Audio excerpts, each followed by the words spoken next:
Okay. First question, very basic. Why all of a sudden a blues album?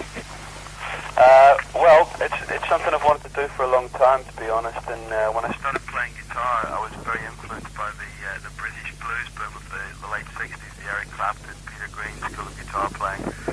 And in those days, that was really all I was interested in playing. Until I joined my first professional band at 16, Skid Row, that was really the music that I wanted to play. So I've always had it in the back of my mind to come back to do a blues album one day, because I'd never had a chance to do that before. Why now? It just seemed like a good time, because I was kind of getting a little bit bored with the whole rock circus, you know, going out and doing a big tour, coming back, staying in the studio, going on the road 2 years later, doing another big tour. You know, it was all becoming very kind of boring for me, and I felt that the music was getting stale, and I was starting to repeat myself. So I just thought, you know, I don't want to play music, I don't want to pretend that I'm enjoying the music I'm playing if I'm not really enjoying it. So in order to be honest with myself, I had to go somewhere else for a while. And this was the obvious thing for me to do. I was also getting very, very interested in blues again, and I was starting to listen to a lot of blues when I was on the road and stuff. So I spoke to my manager in the record company and told them I had an idea for doing a blues album instead of going back and doing the usual sort of thing, and they were very enthusiastic about it. So it all kind of developed from there. Do you think the time has come for this kind of thing, or is it more an individual just sort of circumstance for you?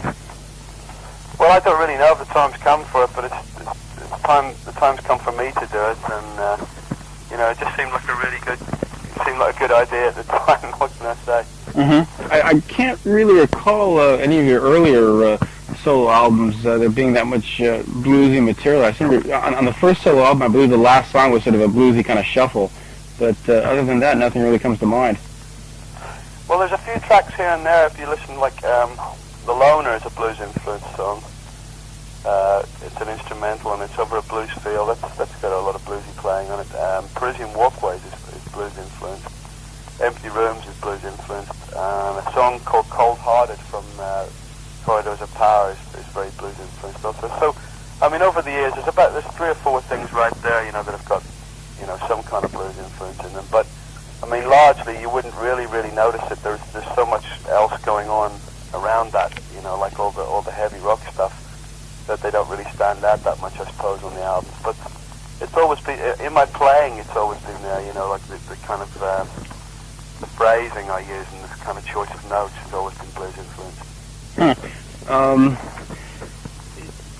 Have you been listening to recent blues stuff, or when you say you've been listening to a lot of blues stuff, do you mean older stuff? Both, really. I've been listening to everything from Lead Belly to, you know, B.B. King, Albert King, Freddie King, Buddy Guy, Otis Rush, all that Chicago kind of style of blues. And then I've been listening to the Clapton Blues Breakers stuff from the 60s, Peter Green, a lot of Peter Green, a lot of his stuff with Fleetwood Mac, you know, the early Fleetwood Mac, when they were more of a blues band, and also, you know, stuff like Jeff Healey and Stevie Ray Vaughan, you know, being the modern stuff.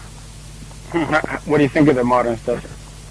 Well, I like Jeff Healey and Stevie Ray Vaughan a lot. I'm really pleased that they're enjoying success, because, you know, for a while there I was beginning to wonder where I could fit into anything, you know, because I was drifting back more towards blues, and all the other guitarists were getting faster and faster and getting more into this sort of techno, neo-classical style, and it wasn't for me. I just didn't really feel comfortable with that. So I'm glad somebody came along to kind of break the pattern a little bit and show people that there was another way to go.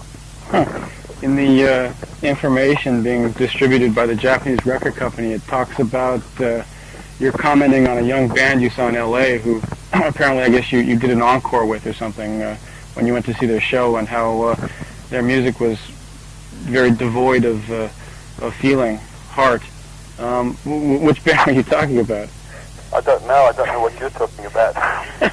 Well, it says here in the notes that you had seen some band that claimed to be very heavily influenced by you, and you did an encore with them, but they yeah.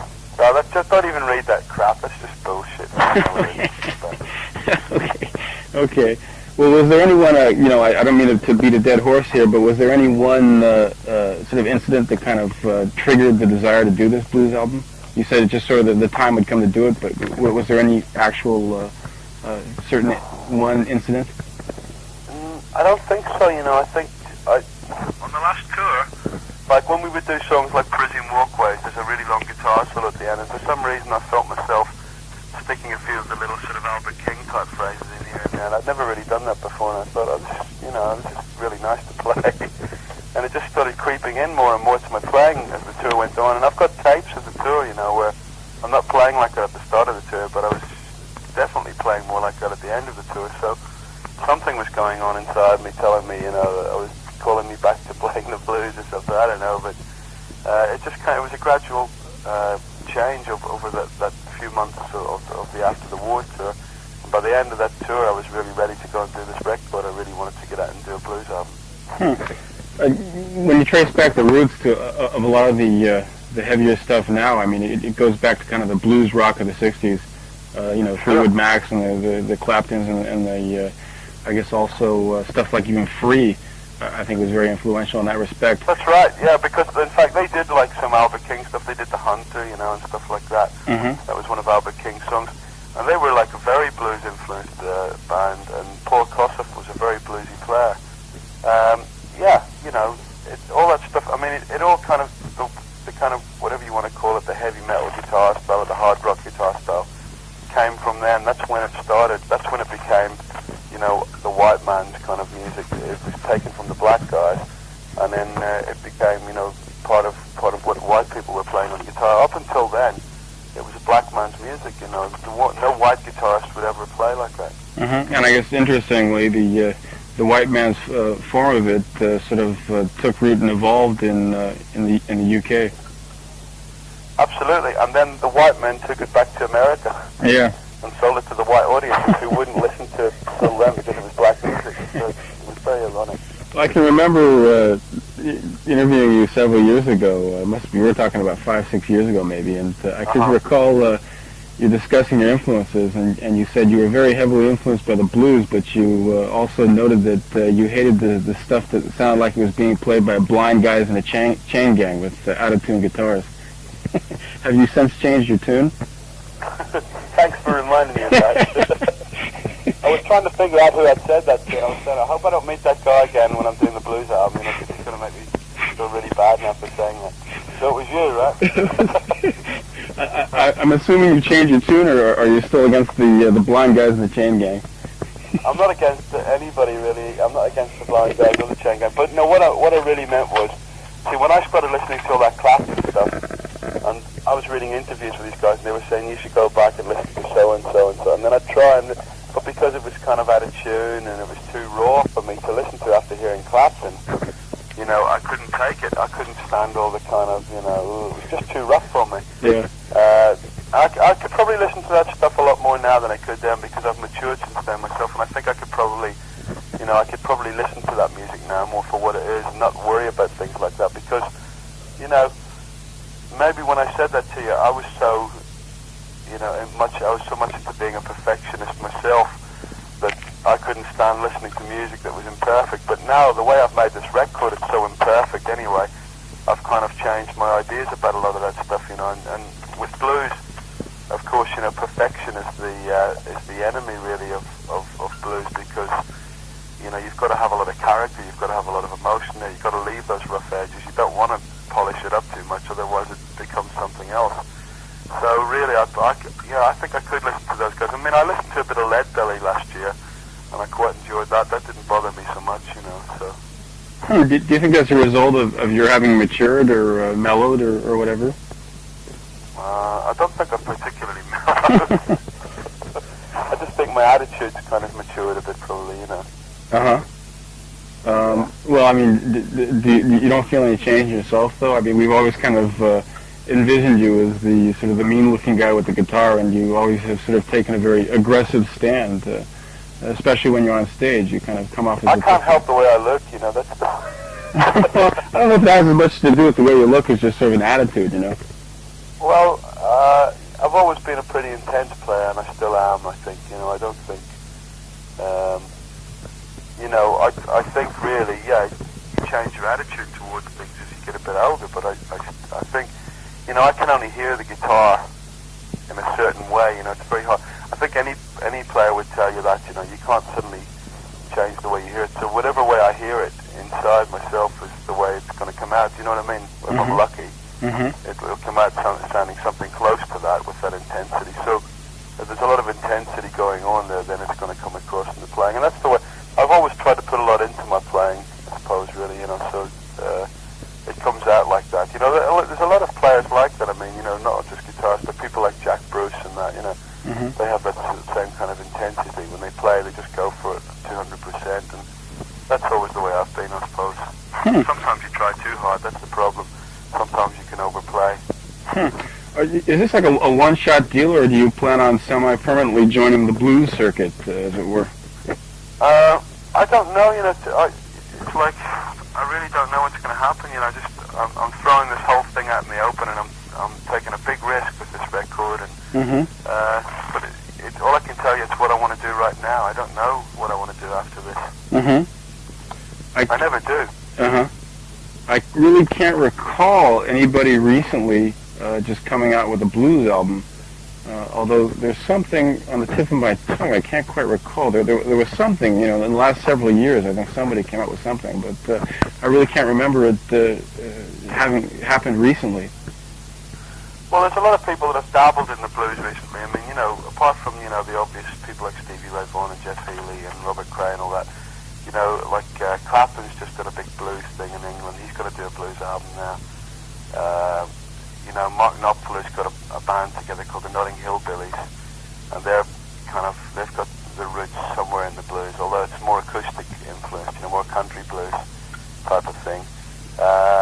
And who else? Like, I heard Brian May had done a blues album a couple of years ago, although he didn't bring it out. So there's a lot of interest there, you know, there's a lot of people into this stuff. And I think, you know, it's a good time for this music because, you know, we've had throughout the 80s, we've had this great technological revolution in everything, in all walks of life. And in music, it's affected the whole process of producing music. As you know, we've been using drum machines, sequencers, you know, programmable mixes, that whole thing, you know, that whole digital thing that's come along. And it's made a lot of people sound very similar. And I think now people are kind of ready to hear people playing together again and hearing a little bit more individuality. I think the 90s is a good time for that. People, I think, want to get back to more natural kind of things. And, you know, we're all thinking about the way the world's going, and we're all thinking about how we live, what we eat. And, you know, blues is part and parcel of that whole kind of philosophy, you know, of trying to get back to more natural things. And it's a very natural form of music. So I think it could fit in very well in this next decade. It's a pretty impressive lineup you have for the record. Albert King and Albert Collins, Nicky Hopkins, George Harrison, et cetera, et cetera. Why did you get together such an impressive cast? Well, I didn't want to get together an unimpressive cast. It's happened. You know, I just thought that, I mean, I always wanted to play with someone like Albert King. And we just asked him if he would do it, and he said, you know, he would come over and work with me. He had never heard of me before or anything, but, you know, he agreed to do it anyway, and we got together and we got on really well, and we played a lot together in the studio. 3 days we jammed together, and he played on Oh Pretty Woman, which was one of his old songs anyway. And I wrote a song about Albert called King of the Blues. He did some stuff on that also. It was just great, you know, and then to work with Albert Collins, who was someone else I admired a lot, just to be in the same room as these guys was a real, I don't know, I just felt very lucky that particular week, you know, I felt very lucky. And also, of course, with George Harrison, because, you know, I was a big Beatles fan, as most people in my generation were, and, I mean, I've known the guy for about 4 years, but to have him give me a song and then record it with me playing it, if someone had told me 15 years ago I'd be playing in a studio with George Harrison, I would never have believed them, you know, so it's been a really good time making this record. Did you, like, pick out these people one by one, or were they suggested to you, or, like, what was the actual process? Well, Albert King was the first choice I made, you know, but then when we heard Albert Collins was actually coming into London, and one of the guys at the record company knew him from before, and was thinking of signing him to this new blues label of Virgin, a guy called John Wooler. So he spoke to him, and he agreed to come down to the studio. And, well, we did it so quickly. We did this song Too Tired in 2 takes. Should have called it 2 takes, really. And that was it. Who like arranged everything though? Were you doing it mainly on your own, or no? It was this guy John Wooler, who's been a great help all the way through the record. He's the guy who's going to start this blues label for Virgin, and he's trying to sign some of these blues artists, top American blues artists. He's just a real big fan of blues, and he's got an incredible record collection. He used to work for the BBC, and he's got all these great videos from the archives, and he sends me all this great stuff of Albert King playing on TV live. He's got incredible videos, incredible record collection, and he arranged everything for me, so it was really, thanks to him that I was able to get these people. You talked about the record being a big risk. I mean, is there a place for the blues in the mainstream now, or are you not looking for mainstream status anyway? Well, I mean, I didn't make the album for any commercial reasons at all. I just, at the time, as I said, I just felt like making a blues album, and I just thought, well, I'm in a position now. I can abuse my position now because I've made enough records, and so I can be a real bastard now and do what I want. I thought, right, I'm just going to make a record that I feel like making. And I mean, I've always really played what I wanted to play. That's what I'm saying, and this time was no exception. I just thought, I didn't really aim it at any audience or anything. I just thought I'm going to do it anyway and take the chance and see what happens. So that whatever I've done, I'm stuck with it. So that's it.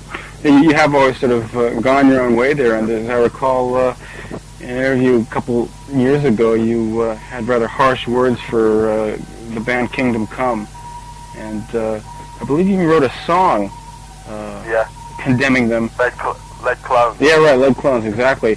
So I guess you do kind of keep one eye on the scene there, and you not only make sure that you retain your integrity, but also your contemporaries do the same.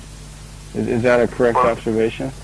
I can't make sure they do, but if I see someone who's not, if I see someone who's just taking cheap shots, I feel like I have to say something about it, because, there's too many people out there today, talented musicians working their butts off, trying to learn to play properly and to be themselves and to say, to express themselves artistically without these kind of, con men coming along and kind of trying to peddle this cheap shit on us all. We don't need this shit. We need, quality music. And it's not a snob thing. It's just a thing, like you say. Let's have a bit of honesty. I mean, Kingdom Come could have been.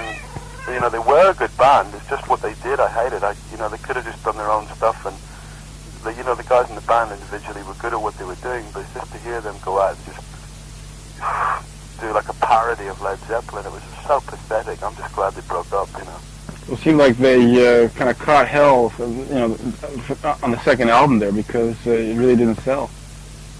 No, well, they shouldn't. They got too cocky about it, and they thought because they'd had one record that was a little bit successful, they could go out and say what they wanted to be. And the singer particularly got very egotistical, and, just came across like a real asshole. So, what can you say? Mm-hmm. You shouldn't open your mouth too wide, because someone might put their foot in it. Are there any other offenders you've spotted out? No. I'll let they were the last particular villains that I came across. I was going to write a song on this album called Kingdom Gone. That would have been rubbing salt into the wound, huh? Yeah. Well, has this record been released yet then? The album hasn't come out yet. The single just came out like last week. Uh-huh. So it's getting played on the radio here. What can I tell you? I mean, it's been "Oh Pretty Woman," which is an old Albert King song. Like I said, it's been played more times in the past 10 days than it's probably been played in the last 20 years.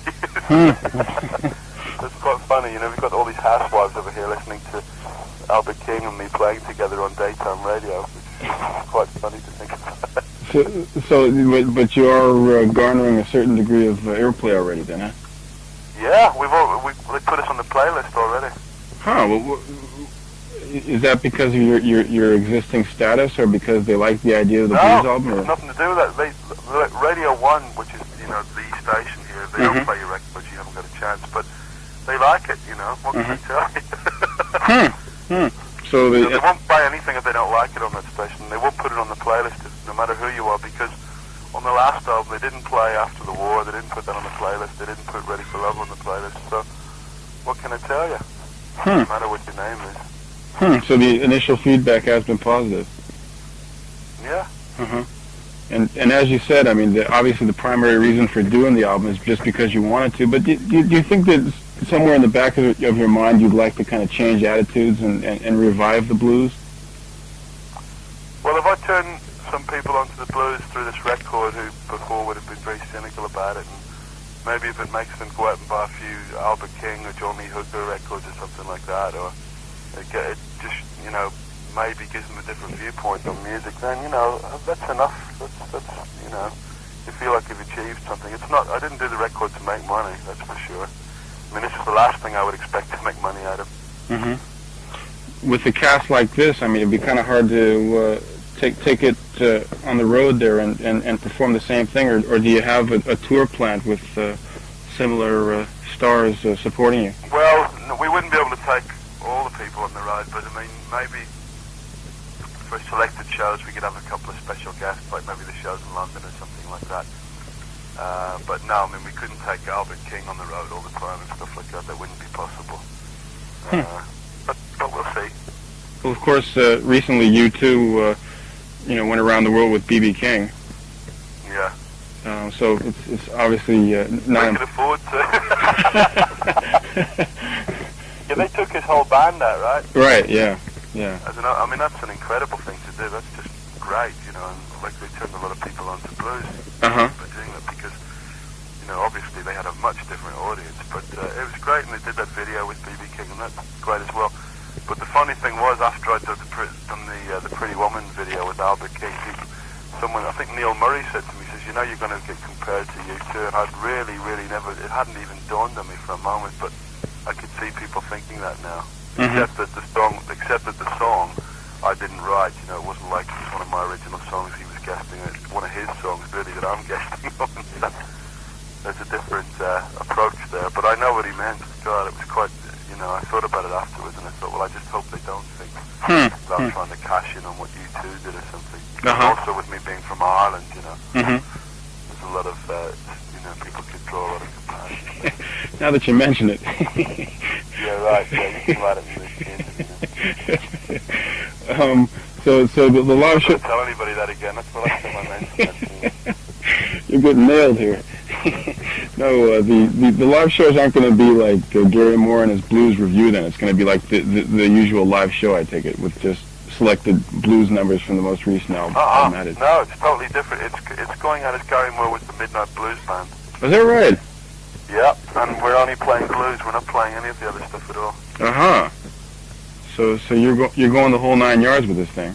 Oh yeah, we're taking out a 4-piece horn section. So it's an 8-piece band. It's a big band, you know, with all the horns and everything. And, you know, it's completely different. None of my regular band are on the tour. Are they all new guys? Yeah, they're all new guys. Anybody we know of? Only Don Airy, probably. The drummer and the bass player, I don't think you know. Andy Pyle, who used to play with Bloodwind Pig years and years ago, and the Kinks. Right. Various people. He worked with Rod Stewart also. And a drummer called Graham Walker, who's just done loads and loads of sessions and stuff over the years. And he's a really good drummer. He's like so steady, and he's got that real shuffle feel down, you know, the blues feel. He's got that so perfect. It's great to play with. So they're a real good rhythm section. So you must have increased your blues repertoire then. Like, I mean, you must have like 2 or 3 times as many songs as are on the album. Well, we haven't learned that many yet. I mean, we can play, you know, we could probably play about 2 hours, yeah. Because the album's only, you know, if you take them all into consideration, there's probably only about an hour's worth of material there. So we have to learn a lot more stuff on top of that. But then, you know, there's so much to choose from, really. That's the problem. It's not learning the songs. The problem is deciding which ones not to play. Like what kind of new songs can we expect on the tour that are not on the album? Well, I might do some, like, you know, I might do some more of the Albert King stuff, like Born Under a Bad Sign, stuff like that. Because that album I just like so much. I'd like to play almost every song from that record. And I might do, you know, maybe a couple more, you know, some more Peter Green stuff, something like that. Maybe, you know, some more instrumental stuff. There's so much of it around. I'd like to do a B.B. King song, because I haven't done any of that. I'd like to do a Jimi Hendrix song also, but I haven't decided which one I could do. There's not really that many of his that can take the straight blues treatment. But you've got Red House, and you've got there's a couple of others, Crosstown Traffic and stuff like that. But Red House is the obvious one. And are you handling all lead vocals, or do you have somebody else? No, I'm handling it all. There's no real backing vocals or anything on the record as such. There's only on one song, on George Harrison's song, but the rest of it's just one voice. It's pretty simple. When is this tour scheduled to start? We start in Scandinavia at the end of April, and then we go all through Europe through May, beginning of June, and that's as far as we've booked it at the moment. Is that right? But do all signs indicate that you'll be taking it around the world? Well, we're just playing it by ear at the moment. I mean, we'd like to, yeah, but it's just we have to see how the record's received and everything, If it's really, if the demand is there, yeah. Sure. All right. Well, sounds good then. Sounds good then. All right. I guess that's about all the time we got. Want to thank you a lot for everything, and hope to see you when you get out here. Thank you, too. Yeah. Well, take care then. Yeah. No, I don't want to hear anything about blind guys. Okay. Okay. See you around. Okay then. Bye bye. Bye bye.